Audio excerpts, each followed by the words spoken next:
1, 2절 같이 합독하겠습니다. 1절과 2절 읽습니다. 시작. 사람이 땅 위에 번성하기 시작할 때에 그들에게서 딸들이 나니 하나님의 아들들이 사람의 딸들의 아름다움을 보고 자기들이 좋아하는 모든 여자를 아내로 삼은지라. 오늘 볼 본문은 인간의 전적인 부패와 전적 무능에 관한 매우 신랄한 기록입니다. 좀 설명을 좀 하고 가면, 일단 전적인 부패, 이 전적 부패라고 하는 것은 인간의 본성의 전 영역이, 인간 본성의 전 영역이 죄로 인해서 부패, 다시 말해서 오염되고 타락되어 하나님을 알 수도 없고 하나님을 찾을 수도 없는 상태를 일컫는 교리적 용어입니다. 이 전적 부패라고 하는 것은 인간 본성의 전 영역이 죄로 인해서 부패되고 오염되고 타락되어서 스스로의 힘으로는 하나님을 알 수도 없고 하나님을 찾을 수도 없는 상태, 이 상태를 의미하는 교리적 용어가 바로 전적 부패입니다. 인간의 지식, 지성의 영역, 그리고 감정의 영역, 의지의 영역 모두가 다 죄의 영향력 안에 있는 상태를 말하는 것입니다. 지성의 영역도, 감정의 영역도, 의지의 영역도 다 죄의 영향력 안에 있는 상태, 우리가 이걸 전적 부패라고 말을 하고요. 또 전적 무능이라고 하는 건 이 전적 부패로 인한 결과입니다. 전적 부패로 인한 결과, 인간이 자신의 힘으로는 하나님을 선택하거나 구원에 이르는 믿음을 만들어낼 수 없고 믿음을 결단할 수도 없다, 이것을 말하는 겁니다. 인간이 자신의 힘으로는 하나님을 선택할 수도 없고 구원에 이르는 믿음을 만들어낼 수도 없고 믿음을 결단할 수도 없는 상태, 이러한 상태를 의미하는 교리적 용어가 바로 전적 무능입니다. 전적 부패와 전적 무능 잘 기억하시면 좋겠습니다. 지금 당장 기억 못하셔도 계속 여러분들이 강조해서 말씀을 드리는 부분이니까 어느 순간 알게 되실 겁니다. 본 구절 속, 다시 본문으로 돌아가 보면 이 본 구절 속에서 하나님의 아들이 나오고 사람의 딸이 나오죠.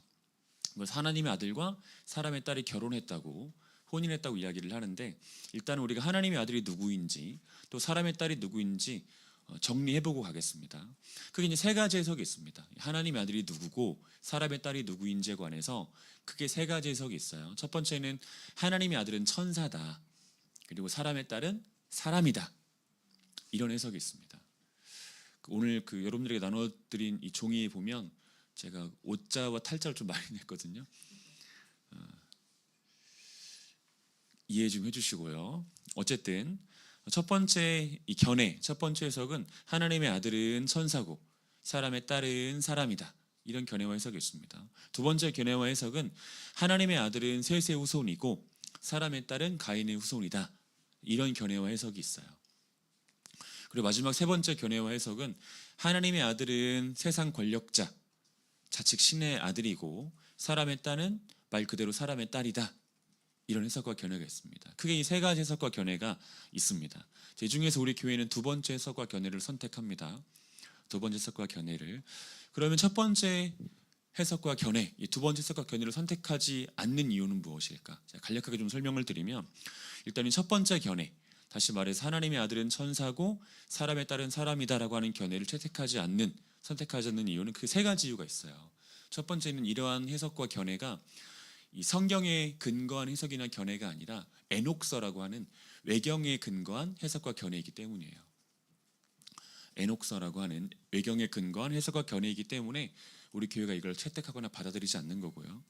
두 번째는 이 천사와 사람 사이에 이 생물학적인 결합이 가능하지 않기 때문에 우리가 이 해석과 견해를 받아들이지 않는 겁니다. 그리고 세 번째는 예수님께서도 천사들은 혼이라는 존재가 아니라고 이미 말씀하신 바가 있기 때문이에요. 마태복음 22장 30절에 보면 예수님께서 그렇게 말씀하셨습니다. 천사들은 혼이라는 존재가 아니라는 사실을 말씀해 주셨어요. 그래서 우리는 이 첫 번째 견해와 해석을 받아들이지 않는 겁니다. 그럼 세 번째 견해와 해석을 받아들이지 않는 이유는 어디 있을까? 이 세 번째 해석과 견해, 즉 하나님의 아들은 세상 권력자, 자칭 신의 아들들이요 사람의 딸은 말 그대로 사람의 딸이다라고 하는 이런 해석과 견해를 받아들이지 않는 이유가 어디 있을까? 이유가 무엇일까 생각해 보면, 일단은 이 권력자 이퀄 신의 아들이라고 하는 이 개념은 이 고대 사회에 있었던 개념이에요. 고대 사회 속에서, 특별히 고대 근동 아시아, 이 성경의 배경이 되는 사회 속에서 있었던 개념이거든요. 그러니까 신의 아들 이퀄 세상 권력자라고 하는 이런 개념은 그 당시 있었던 개념인데, 사실 이 권력자 이퀄 신의 아들이라고 하는 이 개념이 이 본문이 기록될 당시에도 이런 개념이 존재했는지에 대해서는 사실 불투명합니다. 이런 개념이 이때에도 존재했는지, 그러니까 신의 아들 이퀄 세상 권력자라고 하는 개념이 고대 사회에 있었던 개념인 건 맞는데, 성경 기록될 당시에도 이런 개념이 있었는지에 대해서는 사실은 명백한 근거가 없어요. 더불어 이 하나님의 아들이라고 하는 이 단어, 이 표현이 실제로 세상 권력자, 세속 권력자를 의미한다라고 할 수 있는 성경적 근거가 일단은 없습니다. 성경에 그런 용례가 없는 거죠. 성경에. 그리고 우리는 성경에 그런 용례가 없기 때문에 이 세 번째 해석과 견해를 받아들이기가 어렵다. 자, 그렇다면 우리가 이 두 번째 견해를 받아들이는 이유는 뭘까? 우리가 지난주와 지지난주 또 지지난주까지 총 3주에 걸쳐서 뭐 가인의 계보 살펴봤고 또 셋의 계보 살펴봤죠. 이 문맥의 흐름 안에, 이제껏 우리가 살펴보았던 이 문맥의 흐름 안에서 볼 때 이 셋의 계보와 가인의 계보라고 하는 이 문맥의 흐름 안에서 볼 때 이 두 번째 견해의 해석이 가장 타당하다고 판단하기 때문에 두 번째 해석과 견해를 우리가 채택하고 받아들이는 겁니다. 아시겠죠? 자, 아무튼 이 하나님의 아들들로 표현되는 셋의 후손들과 이 사람의 딸들로 표현되는 가인의 후손들이 결혼했습니다. 결혼했어요. 우리가 여기서 또 한 가지 짚어야 되는 게 있어요. 좀 짚어야 될 게 오늘 많은데, 짚어야 될 게 있는데, 이 본 구절에서 이야기하고 있는 아들과 딸을 단지 우리가 어떤 성별에 따른 구분으로만 볼 수는 없다는 겁니다. 말 그대로 이 셋의 계보에 속한 남자들, 가인의 계보에 속한 여자들이 결혼했다. 물론 뭐 맞는 말이기는 한데 이렇게만 볼 수는 없어요. 이렇게만. 여러분 성경 안에서 지금 성경 많이 요즘에 읽고 계시죠? 이 성경 안에서 보면 많은 경우에 이 아들이라고 하는 단어는 하나님께 속한 언약 공동체를 뜻하는 단어였어요. 단지 어떤 뭐 남자 아이 이걸 의미한다기보다는 하나님께 속한 언약 공동체를 표현하는 단어가 바로 이 아들이라고 하는 단어였단 말이에요. 출애굽기 4장 22절 한번 볼까요? 출애굽기 4장 22절. 출애굽기 4장 22절 보겠습니다.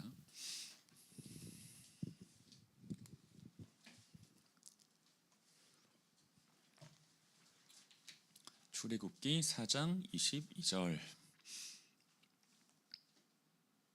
같이 한번 읽어볼까요? 시작. 너는 바로에게 이르기를 여호와의 말씀에 이스라엘은 내 아들 내 장자라. 이렇게 기록하고 있죠. 이스라엘은 언약 공동체잖아요. 하나님의 언약 공동체. 이 언약 공동체를 표현할 때 성경은 주로 아들이라고 하는 표현을 썼단 말이에요. 그래서 우리가 이 가인 하나님의 아들이라고 말할 때 하나님의 언약 공동체로 택함 받은 셋의 계보에 속한 모든 사람들로 볼 필요가 있어요. 단지 남자아이로만 볼 것이 아니라, 남자 사람으로만 볼 것이 아니라. 아시겠죠? 사실 뭐 또 다른 근거 구절이 있긴 있습니다. 호세아 1장 10절도 있긴 있는데 지금 당장 찾지는 않겠습니다. 따라서 우리가 이를 염두에 본다면 이 본 구절은 이렇게 해석하는 게 좀 타당합니다. 제가 한번 해석해 볼 테니까 잘 한번 들어보세요. 하나님께 속한 언약 공동체인 셋의 후손들이 그렇지 않은 가인의 후손들과 결혼했다. 이렇게 해석할 수 있습니다. 하나님께 속한 언약 공동체인 셋의 후손들이 그렇지 않은 가인의 후손들과 결혼했다. 이렇게 해석할 수 있어요. 본 구절은. 자, 다시 말하지만 이 경건한 언약 공동체 이 셋의 자손들이 불경건한 자손들인 가인의 자손들과 결혼했습니다. 결혼했어요. 자, 이것은 셋의 자손들에게도 비록 그들이 언약 공동체에 속한 사람들이기는 하지만 그들에게도 부패한 본성이 있었다라고 하는 걸 가르쳐 줍니다. 그들에게도 부패한 본성이 있었다. 그 타락한 본성, 오염된 본성의 영향력에서부터 자유로울 수 없었던 어쩔 수 없는 죄인이었다라는 것이 드러나는 대목이다 할 수 있겠습니다. 좀 자세히 보겠습니다. 2절을 한번 보세요. 2절 한번 같이 읽어보겠습니다. 본문 2절 읽습니다. 시작. 하나님의 아들들이 사람의 딸들의 아름다움을 보고 자기들이 좋아하는 모든 여자를 아내로 삼는지라 라고 되어 있죠. 셋의 자손들이 가인의 후손들과 결혼을 하게 되는데, 자, 무엇 보고 결혼했습니까? 아름다움을 보고 결혼했습니다. 그러니까 좀 매력적이었던 거죠. 겉모습이 상당히. 그리고 또 2절에 보니까 그들이 좋은 대로 결혼했대요. 그러니까 하나님께 뜻을 구하거나 여쭙지 않고 그냥 자기들이 좋은 대로, 자기들의 기쁜 뜻대로 그렇게 했다라는 것입니다. 그렇게 했다. 그러니까 셋의 후손들의 아담, 그 옛날 조상이었던 아담과 비슷한 모습을 보인다 할 수 있죠.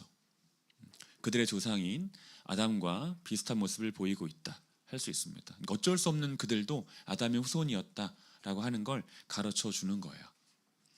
그러니까 아담이 보였던 모습을 셋의 후손들이 지금 반복하고 있습니다.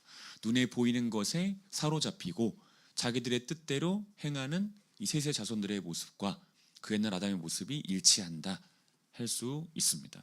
그리고 이건 모든 부패한 죄인들에게 나타나는 특징입니다. 두 가지 특징. 첫 번째는 눈에 보이는 것에 사로잡힌다는 거죠. 눈에 보이는 것을 추구하고 눈에 보이는 것에 사로잡힌다. 성경은 이걸 그 안목의 정욕이라고 하는 말로 표현하기도 하죠. 안목의 정욕. 그러니까 사람은 이렇죠. 사람은 눈에 보이는 것에 매료되고 또 눈에 보이는 것을 추구하고, 더불어 이제 하나님께 잘 안 여쭤봅니다. 하나님께 여쭤보면 하나님께서 뭐라고 대답하실지 뻔히 알기 때문에 잘 안 여쭤봐요. 그리고 이제 자기 뜻대로 하는 거죠. 제 마음대로. 그러다가 나중에 이제 인생에 큰 봉변이 닥치면 그제서야 하나님 저한테 왜 그러세요? 뭐 하나님 계세요? 뭐 이런 게 물어보고 이제 그렇게 하잖아요. 하는 뜻대로 이렇게 하지도 않았으면서, 그러다 봉변을 당했으면서 계십니까? 뭐 살아 계시기는 한가요? 뭐 힘이 있으신가요? 없으신가요? 뭐 저 사랑하세요? 뭐 마세요? 하고 하지 않습니까? 네, 그런 모습 보이고 있다. 그 인간의 모습이고 지금 셋의 공동체가 보이는 모습이다 할 수 있습니다. 자, 마지막으로 이 하나님의 공동체인 셋의 후손들이 가인의 후손들과 결혼했다고 하는 것은 매우 중요한 의미를 주는 것인데, 그 중에 하나가 그들이 자기들에게 부여된 사명을 망각하고 있었다라고 하는 걸 보여주는 겁니다. 자기들에게 부여된 사명이 있잖아요. 이 셋의 자손들에게 부여된 사명 뭐예요? 하나님과 하나님의 성품, 하나님의 말씀을 피조세계 가운데 드러내는 겁니다. 이게 그들에게 부여된 사명이에요. 그들에게 부여된 사명. 그러니까 눈에 보이지 않는 이 비가시적 존재인 하나님께서 사람을 하나님의 형상으로 창조하셨잖아요. 그러니까 온 피조세계 가운데 하나님이 어떤 분이신지 실존을 보여주고, 그리고 하나님의 속성을 보여주고, 하나님의 말씀과 하나님의 뜻과 하나님의 계획을 보여줄 존재로 그렇게 인간이 창조가 됐고, 특별히 셋의 자손들은 그런 공동체로 연합되었단 말이에요. 그렇게 형성되었단 말이죠. 그런데 그런 사명을 그들 스스로 망각했다라고 하는 걸 우리가 알 수 있습니다. 근데 이건 의지적 망각이에요. 일부러 기억하지 않은 겁니다. 왜냐하면 욕심나는 것들이 생겼기 때문이죠. 욕심나는 게 생기고 마음 가는 것이 생겼기 때문에 자기들 안에 하나님의 뜻이 스물스물 기억남에도 불구하고 이걸 의도적으로 차단하고 그 반대의 것을 선택했다 할 수 있습니다. 사명보다 욕망을 택하죠. 자기에게 주어진 사명보다 욕망을 택하고 하나님의 말씀보다 자기 안에서 일어나는 이 죄의 음성을 청종하는 것이 인간의 모습인데, 이 셋의 후손들이 그런 모습을 보여주고 있다 할 수 있습니다. 근데 놀랍게도 하나님께서 이 일을 허락하세요. 하나님의 섭리 가운데 셋의 자손들과 가인의 자손들의 결혼을 허락하십니다. 사실 결혼하면 안 되거든요. 결혼하면 안 됩니다. 서로 가는 길이 달라요. 우리가 가인의 계보와 셋의 계보 살피면서 우리가 배웠죠. 서로 가는 길이 다르다는 게 분명해지잖아요. 서로 가는 길이 다른데 그냥 자기들 마음대로 결혼한 겁니다. 근데 하나님께서 그 일을 또 허락하세요. 이거 그냥 막으시면 얼마나 좋아요. 그쵸? 안 돼! 이놈 새끼들 정신 차리면서 막으시면 참 좋을 텐데 그렇게 하지 않고 섭리 가운데 허락하십니다. 무엇인가를 가르쳐 주시기 위해서인데 오는 모든 세대에게 무엇을 가르쳐 주고자 하신 거냐면 이걸 섭리적으로 허락하시면서 일단은 인간은 믿음의 대상이 아니다. 인간은 신뢰의 대상이 아니다라고 하는 걸 가르쳐 줍니다. 그 셋의 계보에 속한 사람들은 경건하잖아요. 근데 경건한 그들도 믿을 수 없다는 겁니다. 사람 믿지 말라는 거죠. 사람 믿지 마십시오. 더불어 인간은 타락한 본성을 가졌을 뿐만 아니라 그 영향력 아래서 자유로울 수 없는 죄인일 뿐이다 라고 하는 걸 가르쳐 줍니다. 사람을 신뢰할 수 없는 존재이면서 그와 더불어 타락한 본성을 가진 그리고 그 본성의 영향력에서 자유로울 수 없는 죄인일 뿐이다라고 하는 것을 가르쳐 주시기 위해서 오는 모든 세대에게 이 일을 섭리적으로 허락하시는 것이고, 더불어 인간이라고 하는 존재는 그로 인해서 심판을 받을 수밖에 없는 존재다라고 하는 걸 가르쳐 주시기 위해서 이 일을 허락하신 겁니다. 이게 더 많은 사람들의 구원에 유익한 거죠. 더 많은 사람들의 더 확실한 구원에 유익한 것이기 때문에 하나님께서 이 일을 섭리 가운데 허락하셨다 할 수 있습니다. 이해되셨죠? 좋아요. 우리 3절 말씀 읽어보겠습니다. 3절입니다. 읽습니다. 시작. 여호와께서 이르시되 나의 영이 영원히 사람과 함께하지 아니하리니 이는 그들이 육신이 됨이라. 그러나 그들의 날은 120년이 되리라 하시니라. 자, 여호와 하나님은 이 셋의 자손의 타락을 바라보셨습니다.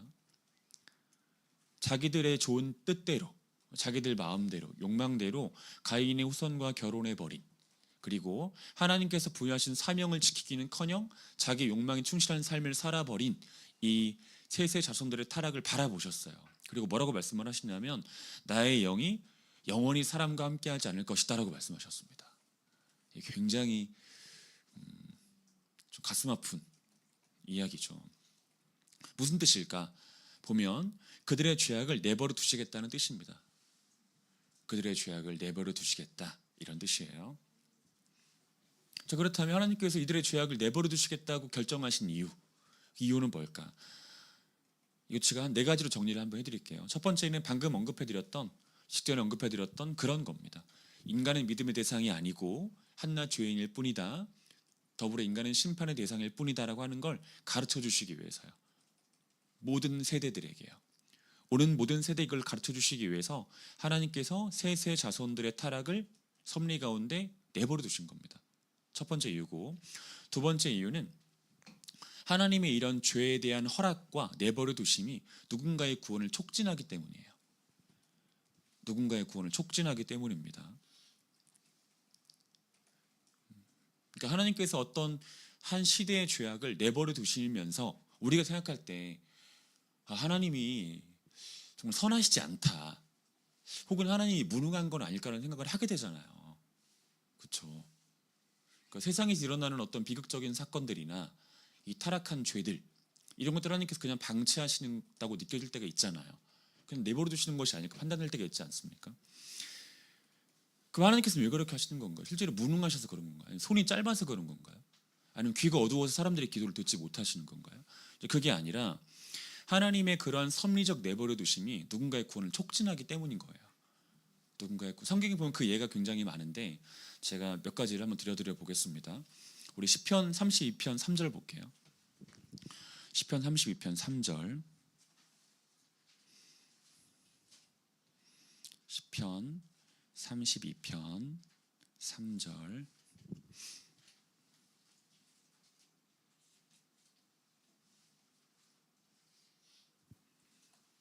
같이 한번 읽어보겠습니다. 시작.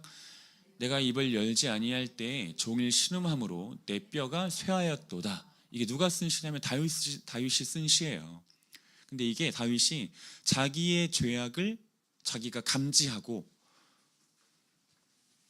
자신의 죄악을 자신이 감지하고 하나님의 은혜 가운데 감지하게 되고 그로 인해서 기록한 내용입니다. 그로 인해서, 그러니까 내 뼈가 쇠하였대요. 내가 종일토록 신음하고. 그러니까 하나님께서 다윗으로 하여금 범죄하게 섭리 가운데 허락하셨어요. 그리고 그 사실이 다윗에게 아주 직선적으로 깨달아지게 하신 겁니다. 그리고 하나님께서 그를 깨닫게 하심으로 다윗을 가장 낮추셨어요. 가장 아주 많이 낮추셨습니다. 그래서 이 구원의 본질이라고 할 수 있는 상황을 촉진하신 겁니다. 그를 겸손하게 하셔서. 또 보면 우리 로마서 7장 24절 보겠습니다. 로마서 7장 24절. 로마서 7장 24절.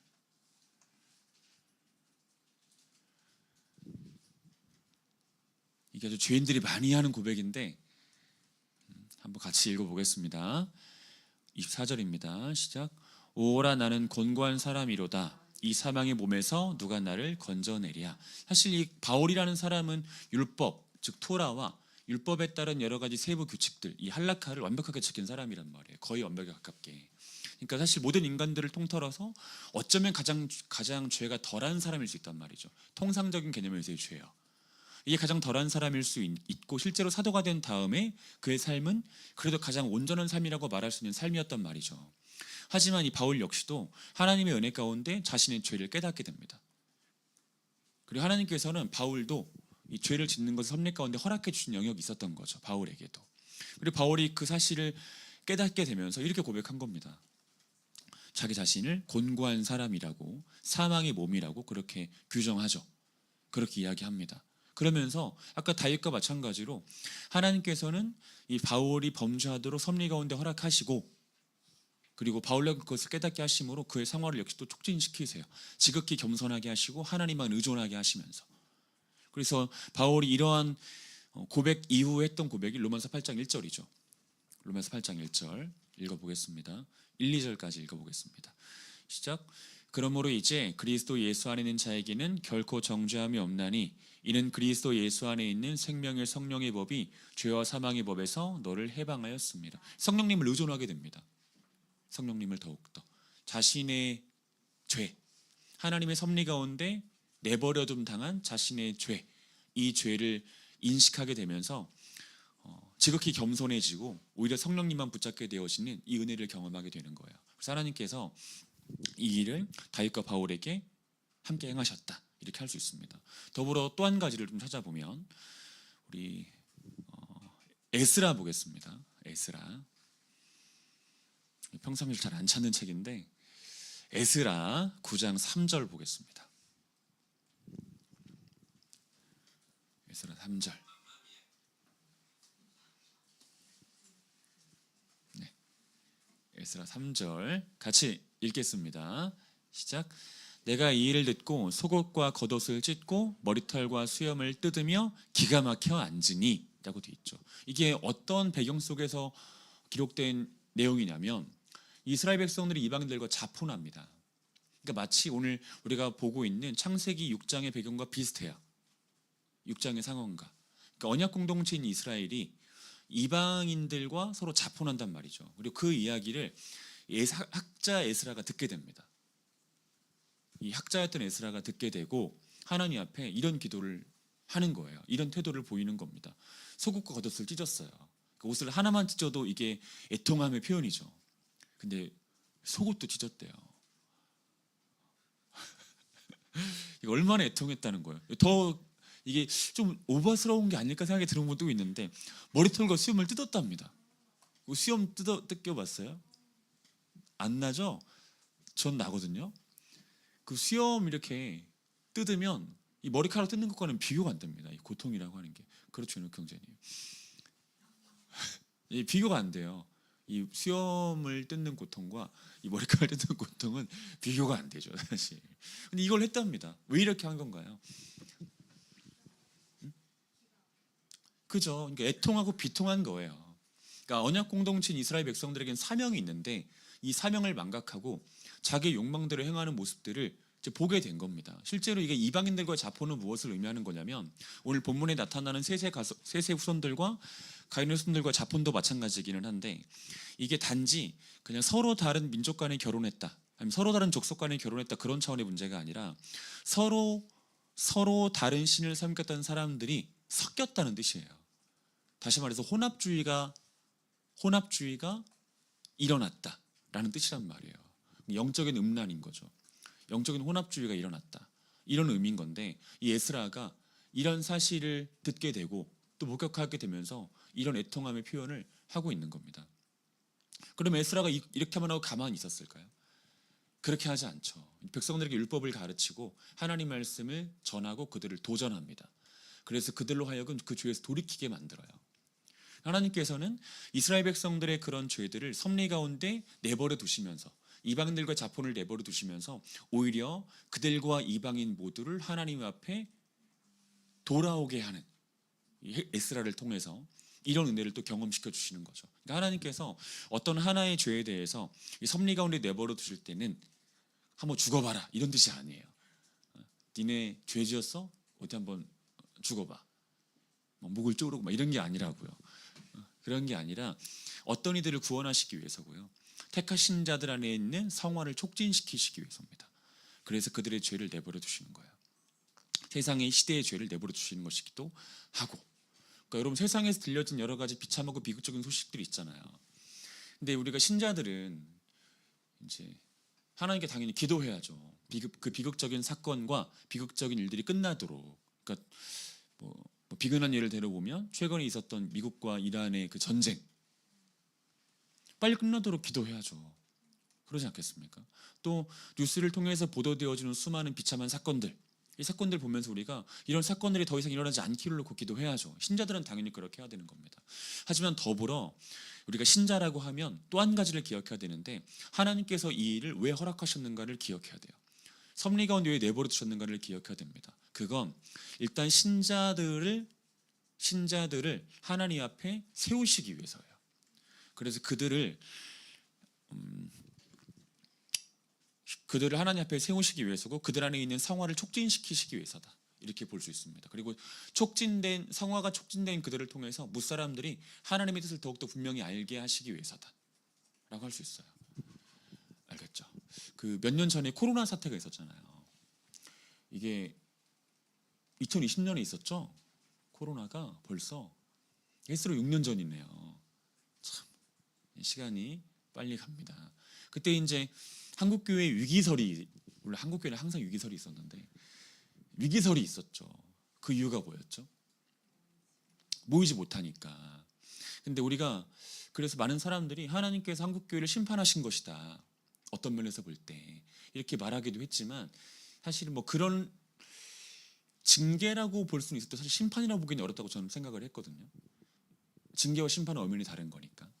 저는 오히려 코로나 사태가 더 많은 이들의 구원을 위해서 유익하다고 판단했어요. 왜냐하면 성경에 보면 하나님께서 언제나 그런 식으로 일을 해오셨기 때문에. 하나님의 섭리적 내버려 두심은 더 많은 이들의 구원을 촉진하시기 위해서라고 하는 걸 우리가 기억할 필요가 있어요. 그리고 실제로 이 창세기 6장 이 문맥 속에서 볼 때 이 하나님의 내버려 두심이 노아와 노아 일가족의 구원을 촉진했다는 것을 우리가 알 수 있습니다. 우리가 앞으로 한 달 동안 이 가족들을 좀 보게 될 텐데 어쨌든 알 수 있어요. 세 번째, 하나님께서 이 일들을 섭리 가운데 내버려 두신 이유.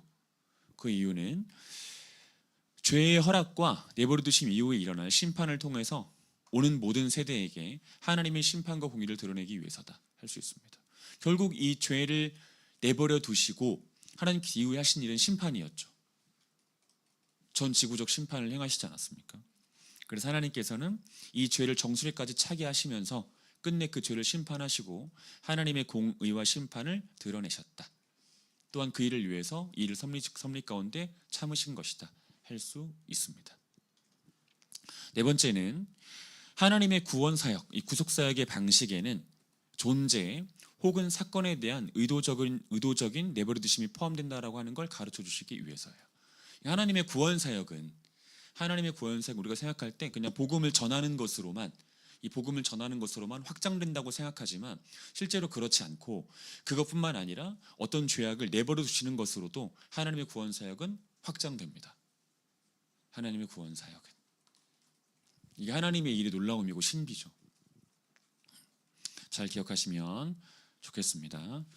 다음 넘어가 보겠습니다. 다시 문으로 가볼게요. 자, 창세기 기자는 당시 셋의 자손들의 상태를 한 단어로 규정하죠. 어떤 단어로 규정합니까?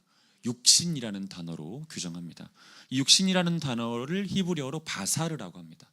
바사르. 무슨 뜻이냐면 고깃덩어리라는 뜻이고요. 남자의 하체라는 뜻입니다. 고깃덩어리라는 뜻이고 남자의 하체라는 뜻이에요. 창세기 기자는 이 단어를 사용하면서 셋의 자손들이 얼마나 짐승같이 행했는가, 얼마나 본능과 욕망대로 행했는가를 말해주고 있어요. 그래서 그들이 육신이 되었다고 이야기하는 겁니다. 셋의 자손들이 이 언약 공동체라고 일컬어지는 셋의 자손들이 얼마나 육체적이고 얼마나 본능적으로 행했는가, 이것을 가르쳐 줍니다. 이해되셨죠? 우리도 이럴 때가 많죠.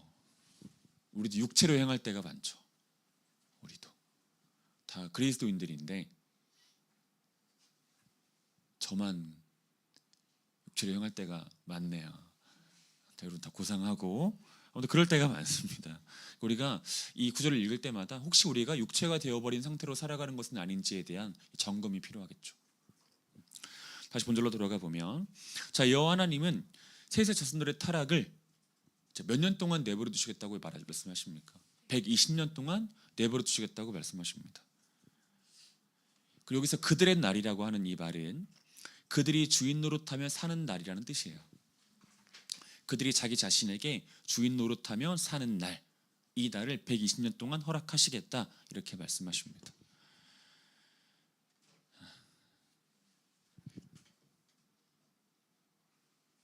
(120년) 동안 허락하시겠다. 그럼 왜 120년 동안이나 허락하신 걸까? 우리 다소 좀 상징적인 해석을 한번 해볼게요. 자, 120은 완전수 10이 완전수 12를 10번 만난 수예요. 완전수 12. 그러니까 이스라엘 사람들에게 완전수라는 개념이 있었잖아요. 완전수라는 개념. 이 완전수 10이 완전수 12를 10번 만난 수가 120입니다. 이건 크게 두 가지를 말하는 건데, 그만큼 인간의 죄악이 끝없다는 거고요. 더불어 그런 인간을 향한 하나님의 인내 역시 얼마나 무한한가, 얼마나 끝없는가를 가르쳐줘요.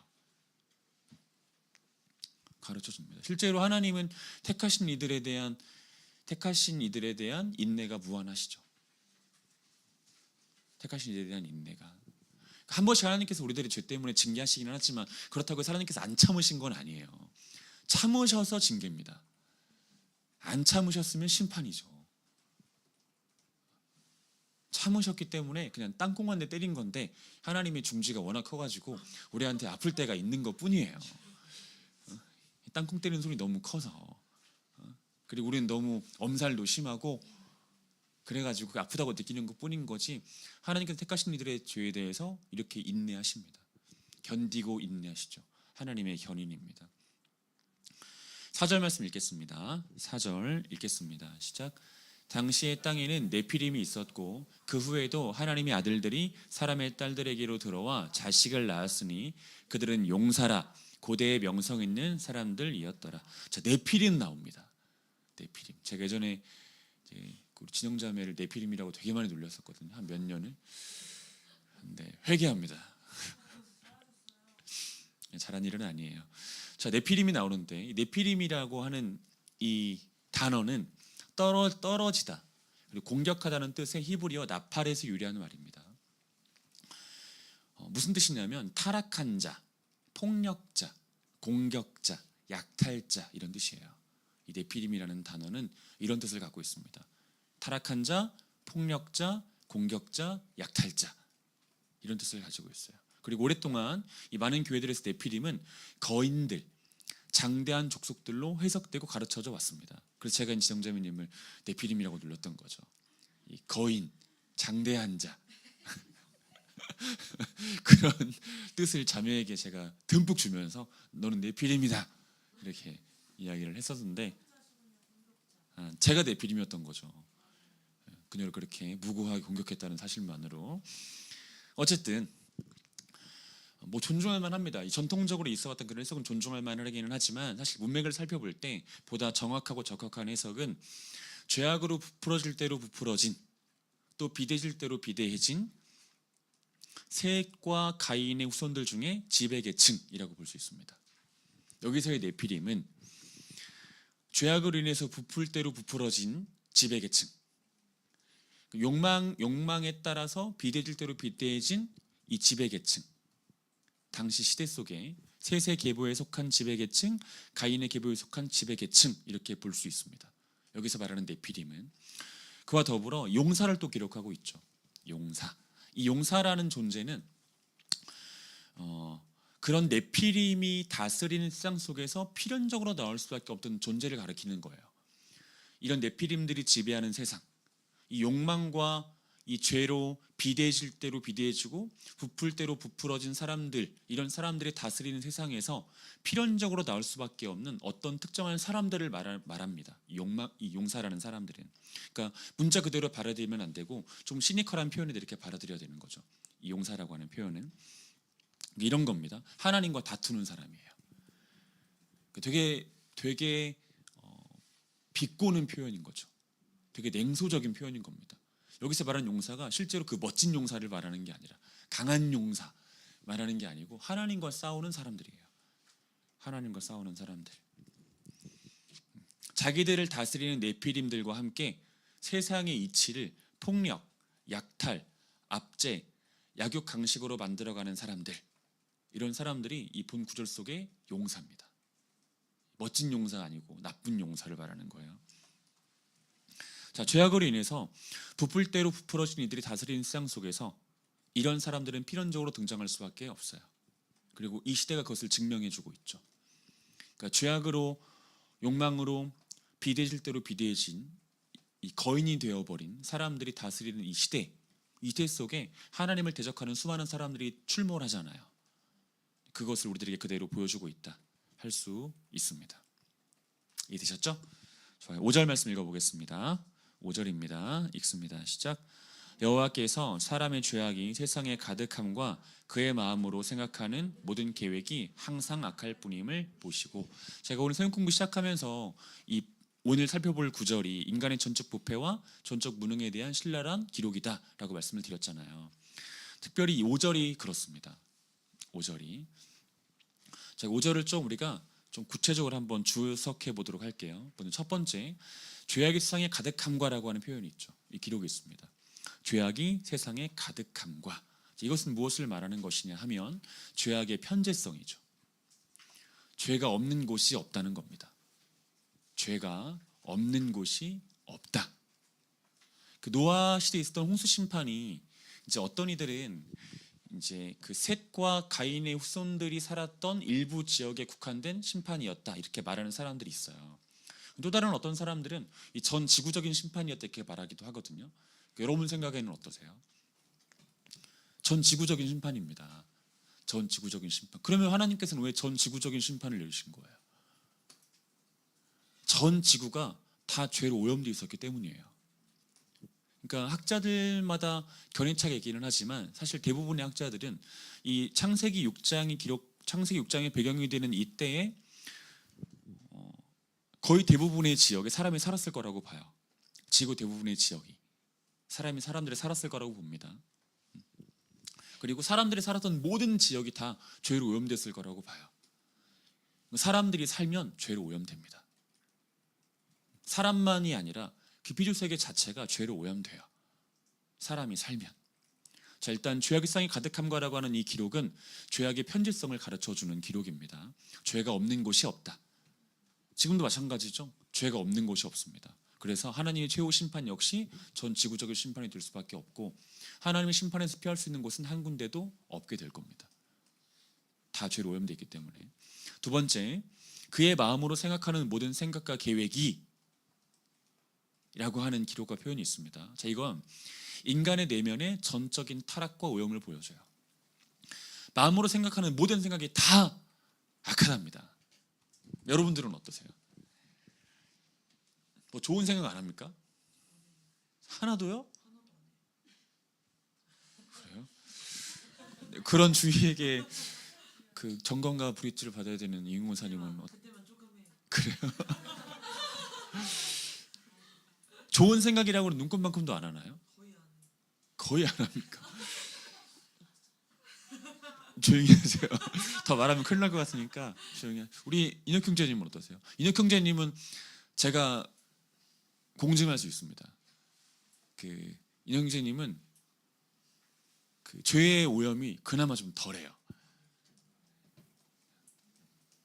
이건 제가 장담할 수 있어요. 하지만 이제 나중에 결혼하면은 다른 부부와 그 총량은 비슷해질 겁니다. 어쨌든 한쪽이 뭐 죄가 죄오염이 덜하면 뭐예요? 다른 한쪽이 죄오염이 더 심하면 어차피 똑같지 뭐. 저희 가정도 비슷한 가정입니다. 네, 당연히 결혼하죠. 이영진님 어떠세요? 항상 생각하는 모든 생각이 다 악합니까? 그렇습니까? 그렇다고 지금 고개를 끄덕끄덕 안 보이시는 분이 계셔가지고 제가 대신 전해드립니다. 끄덕끄덕 이렇게 하셨어요. 우리 소정자매님은 좀 어떠세요? 항상 악한 생각만 합니까?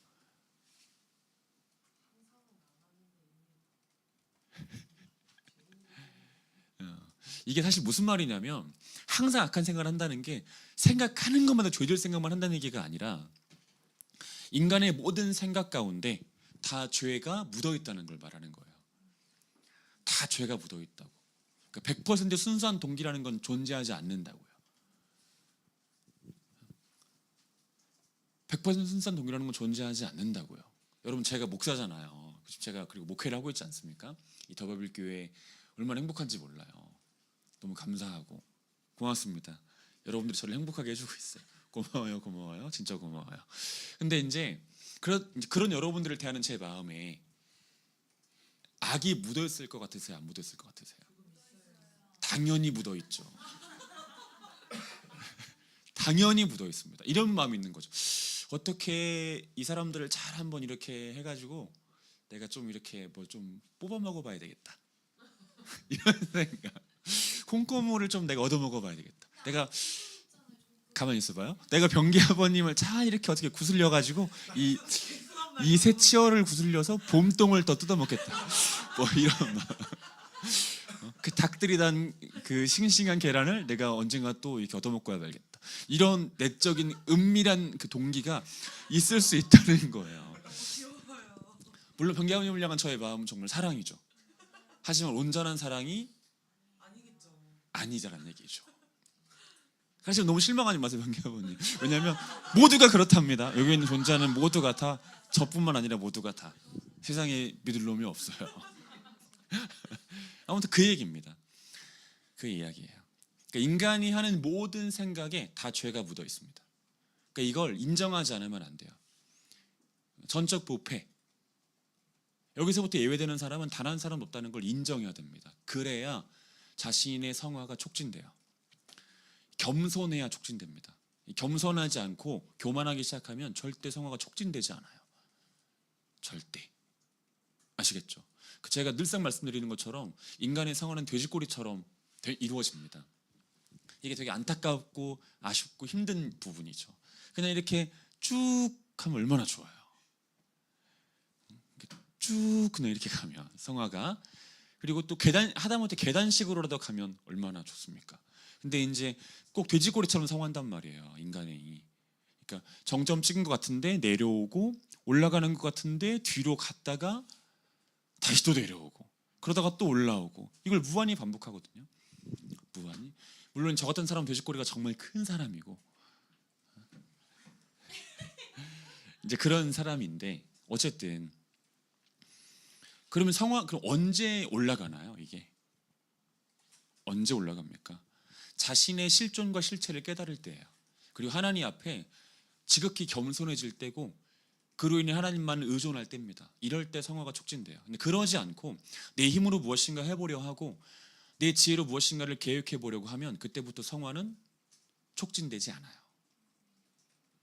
뒤로 후퇴하는 일이 생기고 밑으로 떨어지는 일이 생깁니다. 그럴 때 이걸 인정하셔야 돼요. 하나님께서 말씀하신 거예요. 그의 마음으로 생각하는 모든 생각과 계획이 항상 악할 뿐임을 보셨다. 여기서 보니까 그라고 하죠. 그들이라고 말하지 않고 셋의 후손들 전체를 단수로 표현하고 있습니다. 언약 공동체 전체가 다 이렇다는 얘기예요. 누구도 예외가 아니라 모두가 다 이 지경에 놓여 있다 하는 겁니다. 또 세 번째, 항상 악할 뿐임을 보시고라고 말합니다. 이 전적 부패의 지속성이죠. 전적 부패의 지속성. 하나님께 택함받은 이후에도 택함받은 사람들은 이 전적 부패의 잔재 속에 살아가요. 그리고 그 영향력 가운데 살아갑니다. 여전히. 점진적으로 성화되기는 하지만 여전히 전적 부패의 그 영향력과 그 잔존 안에서 삶을 살아갈 수밖에 없습니다. 이걸 말해주고 있다 할 수 있어요. 그래서 우리가 이 6장 5절을 볼 때는 이 안에 전적 부패와 전적 무능에 관해서 되게 많은 의미들이 함유되어 있다라는 생각을 가지고 6장 5절을 보시면 좋겠습니다. 아시겠죠?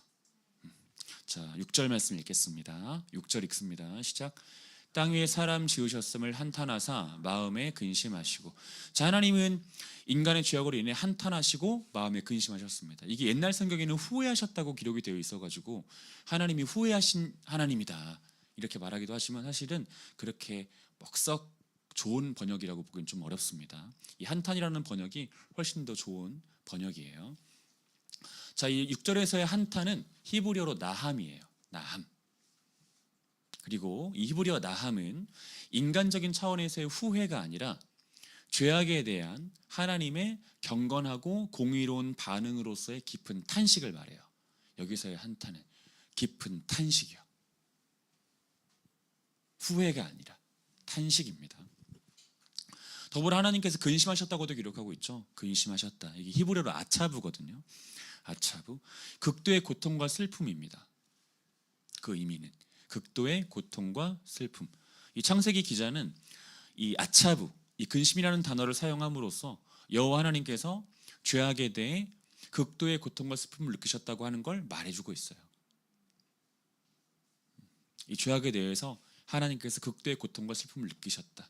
이걸 말해주고 있습니다.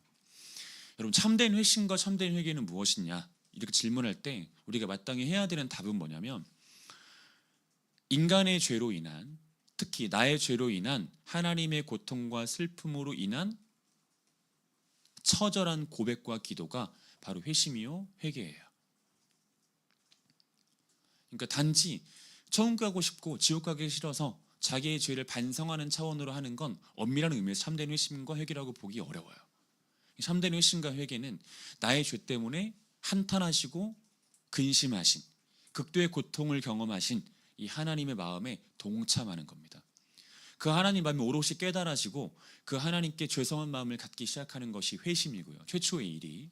그리고 그 이후 지속적으로 하나님 앞에 자복하고 삶을 돌이키기 위한 시도를 하는 것이 회개예요. 이게 참된 회심, 참된 회개를 할 수 있습니다. 아시겠죠? 그러니까 하나님은 기도에 줄이신 분이 아니에요. 그래서 아무 기도나 다 기도라고 인정해 주시는 법은 없습니다. 또 하나님은 회심과 회개에 굶주리신 분도 아니기 때문에 어떤 이들이 하는 그저 반성 차원의 모든 것을 모두 다 회심과 회개로 인정해 주시지도 않아요. 하나님께서 인정하시는 회심과 회개는 인간의 죄, 특별히 나의 죄로 인한 하나님의 고통과 근심, 이것이 오롯이 경험되어지고 성령님의 은혜 가운데 경험되어지고 그것을 근거로 하는 자복, 몸부림, 그리고 슬픔, 분노, 이것을 하나님께서 회심과 회개로 인정하신다는 거 기억하셔야 됩니다. 7절 말씀 읽겠습니다. 7절입니다. 읽습니다. 시작. 이르시되 내가 창조한 사람을 내가 지면에서 쓸어버리되 사람으로부터 가축과 기는 것과 공중의 새까지 그리하리니 이는 내가 그것들을 지었음을 한타람이니라 하시니라. 자, 여호와 하나님은 죄악에 대한 깊은 탄식 속에서 셋과 가인의 후손들이 벌이는 이 죄악의 향연을 멈추고자 하셨습니다. 그리고 창조하신 사람을 비롯해서 가축과 기는 것과 공중의 새까지 심판하고자 하셨어요. 인간뿐만 아니라 가축, 기는 것, 공중의 새 다 심판하고자 하셨습니다. 우리가 다다음 주에 더 이야기를 할 텐데 이 부분에 대해서는 물고기랑 식물은 빠져 있죠. 물고기와 식물은 빠져 있습니다. 이 기는 것, 가축, 공중의 새는 인간과 직접 연관성을 갖는 것들이에요. 직접적인 연관성을 갖는 것들, 인간과 밀접한 것들. 이 당시에 조금 더 자세한 내용은 제가 다다음 주에 설명드리도록 하겠습니다. 자, 아무튼 하나님께서는 이제 심판을 예고하셨습니다. 심판하고자 하셨어요. 자, 이것은 하나님의 거룩성, 그리고 공의, 창조주 되심, 심판주 되심을 보여주는 겁니다. 이 7절 말씀은 하나님의 거룩과 하나님의 공의와 하나님의 창조주 되심, 하나님의 심판주 되심을 우리들에게 보여줍니다. 그리고 하나님께서는 이러한 심판을 통해서 이제 곧 시작되어질 이 전 지구적인 심판을 통해서 장차 있을 모든 피조세계된 심판까지 암시하셨습니다. 최후 심판이죠. 이 심판까지 다 암시하셨다 할 수 있습니다. 성경에 기록된 하나님의 모든 심판들, 이 심판들은 결국 궁극적으로는 최후 심판을 다 암시하고 예표해 주는 것들이에요. 성경에 기록된 모든 심판들은. 그래서 하나님께서는 그 하나님의 최후 심판에 대한 감각을 인간이 잃어버리지 않게 하시기 위해서 시대 가운데 종종 하나님의 이 초자연적인 심판의 일들을 행하시죠. 이 감각, 그 감각이 사라지면 안 되기 때문에, 심판 주신 하나님에 대한 인식이 사라지면 안 되기 때문에, 그러니까 하나님을 인식할 때 심판주라고 하는 인식이 포함되어 있지 않으면 사실 하나님에 대한 온전한 이해와 인식은 아니거든요. 그리고 사실 그것 자체를 우리가 구원하는 지식이라고 말할 수도 없단 말이에요. 그래서 하나님은 하나님의 심판주 되심, 하나님의 공의로우심, 이런 것들을 사람들이 기억하게 하시기 위해서, 오는 모든 세대가 기억하게 하시기 위해서 시대마다 이따금 초자연적인 심판을 행하시기도 하신다. 이 점을 기억하시면 좋겠습니다. 더불어 우리가 이 7절까지를 읽을 때 하나님의 진노가 얼마나 무서운 것인가에 관해서 우리가 두려움을 가져야 됩니다. 이 두려움도 총량이 있어가지고 하나님을 두려우면 세상을 안 두려워하게 돼요. 근데 자꾸만 자기의 미래가 두렵고 자기의 삶이 두렵고 세상이 두려워지기 시작했다는 것은 사실 하나님에 대한 두려움이 그만큼 줄어들었다는 것을 의미하는 것이거든요. 그러니까 우리가 하나님에 대해 충분히 두려워할 필요가 있습니다. 이 영역에 있어서만큼은, 우리 이 구절을 읽을 때는. 하지만 동시에 우리가 가져야 되는 생각은 인간이 얼마나 구제불능인가에 대한 인식도 가져야 돼요. 이런 심판을 준비하실 수밖에 없을 만큼 인간은 구제불능이다. 인간의 죄는 이 모양이다 라고 하는 거 우리가 꼭 기억하셔야 되겠습니다. 자, 8절 읽겠습니다. 8절 읽습니다. 시작.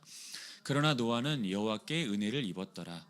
자, 여호와 하나님께서는 심판하시기 전에 노아 한 사람을 구별하셨습니다. 그리고 그에게 은혜를 주셨습니다. 사실 이게 하나님, 성경에 기록된 하나님의 심판 사건에서 늘 반복되는 패턴 같은 거예요. 하나님이 이제 심판을 하시기 전에 꼭 누군가를 먼저 은혜로 구원하십니다.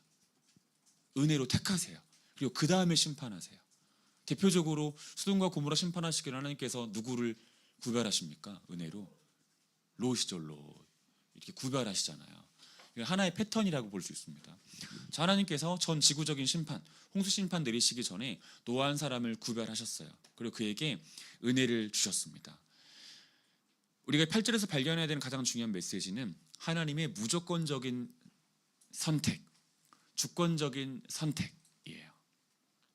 하나님의 무조건적이며 주권적인 선택, 무조건적이며 주권적인 은혜, 이걸 기억해야 됩니다. 자, 본구절 어디에도 이 노아가 무엇을 했다는 기록이 없어요. 우리가 지금까지 살펴보면서 노아가 뭘 잘했다고 기록한 거 있습니까? 없습니다. 없어요. 노아 역시도 5절에 기록된 그 시대 그 사람들과 사실 같은 부류의 사람이었다고 보는 게 맞아요. 육신이 되어버린, 육체가 되어버린 그 당시 사람들과 노아도 다르지 않았다고요. 이때 노아를 하나님께서 예외라고 말씀하시지 않잖아요.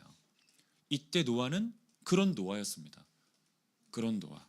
그러니까 전적인 부패와 전적인 무능에 사로잡힌 존재, 하는 생각마다 악한 생각을 하는 존재, 이런 존재가 바로 노아였다고요. 심판받아 마땅한 죄인, 이런 모습으로 살아가는 사람이 바로 노아였습니다. 그러니까 우리가 노아에 대한 어떤 이미지를 생각할 때 은혜를 받을 만한 어떤 모습을 구비하고 있다고 생각하시면 안 돼요. 그러면 은혜라는 말을 쓰지 않죠. 그런 모습이 전혀 없었기 때문에 은혜라는 단어를 쓰는 겁니다. 은혜라는 단어를.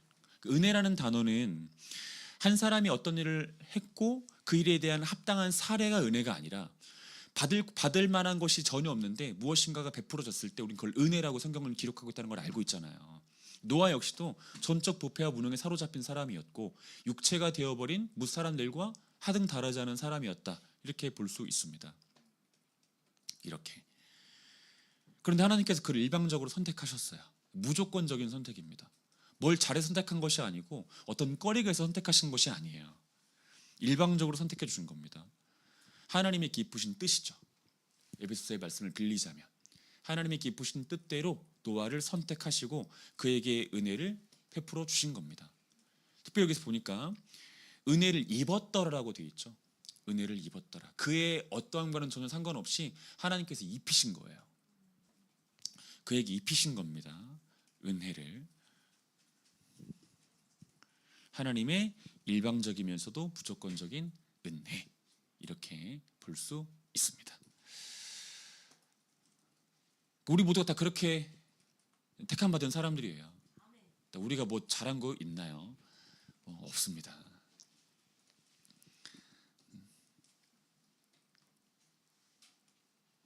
뭐 나은 게 뭐 있는지 세상 사람들에 비해서 별로가 아니라 사실 더 악했으면 악했지 뭐. 사실은 제가 생각할 때는 구원받은 이후에 우리는 더 세상 사람보다 악하다고도 말할 수 있어요. 왜냐하면 세상 사람들은 그래도 몰라서 말씀을 잘 몰라가지고 짓는 죄지만 우리는 버젓이 알고 짓는 죄잖아요. 사실 그러면 더 그렇죠. 더 악하다고도 할 수 있죠. 근데 하나님께서 은혜로 우리를 오늘도 붙잡아주고 계시고 은혜로 옷 입혀주고 계신다 할 수 있습니다. 우리가 이 하나님께 감사할 수밖에 없죠.